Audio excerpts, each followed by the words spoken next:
Hello there, random person. I'm Barredo, and I'm going to be talking about the topic of separation of powers in the United States Constitution. The idea of separation of powers was implemented into constitutions of many nations. In the United States, it is one of the 7 main principles that the U.S. Constitution is based on. But what is exactly a separation of powers? Separation of powers, or in this case, Res Politica, was first coined by Charles de Montesquieu, philosopher in 18th century France, in his book The Spirit of Laws, which was very influential in the 13 colonies. In the colonies sometime later, independence was fought and declared by the Americans, but they needed a government of their own.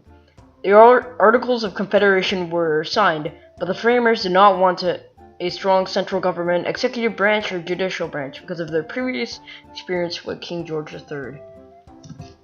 The Articles of Confederation were signed, but there were many weaknesses uncovered shortly after the enactment. After Shays' Rebellion, it was clear that the U.S. needed a new constitution, so the Constitutional Convention was held and the Constitution was signed subsequently.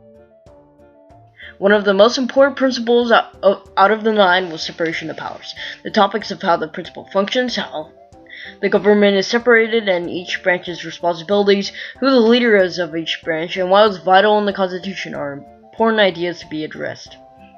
The main idea of the separation of powers in the Constitution is to separate the powers of government into 3 branches so that no one branch of government is too powerful. They use checks and balances to make sure that the other branches do not have too much power.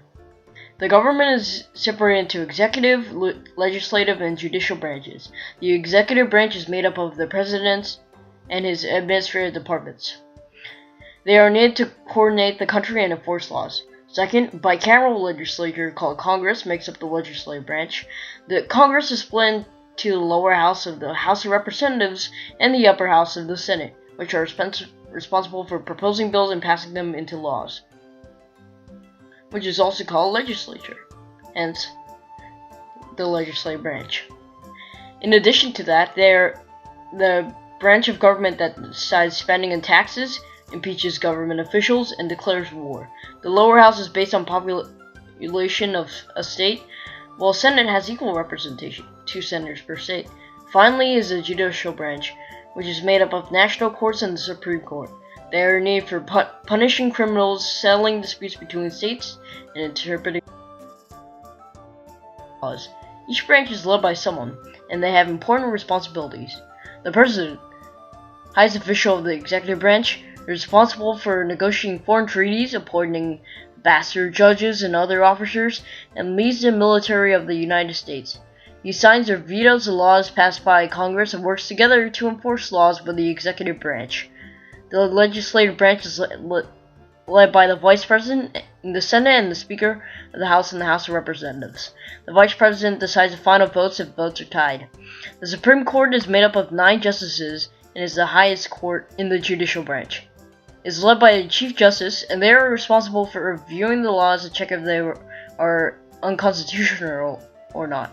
If the separation of powers clause was not added to the Constitution, the country could potentially be taken over by a tyrannical ruler, or have a similar fate happen to them. What if they only have one branch of government, like in the Articles of Confederation? The amazing system implemented in the government in the new Constitution has prevented an absolute leader stepping in a time of crisis for more than 200 years. Not having equal branches of government created in the Articles of Confederation created strong squabbling states, but resulted in very weak central government. The country was slowly deteriorating with the unhealthy relationship in government. But why and how did the framers decide the numbers of government officials assigned to each branch? At first, the plan of government proposed by James Madison had Congress seats based on dispopulation, but it was rejected by the states with small populations like New Jersey due to the influence and representation in the government they would lose. A compromise was created, also called the Great Compromise or the Connecticut Compromise, with an Lower house based on population, and upper house based on equal representation. Inclusion, the principle of separation of powers, was crucial to the United States Constitution. Goodbye, people.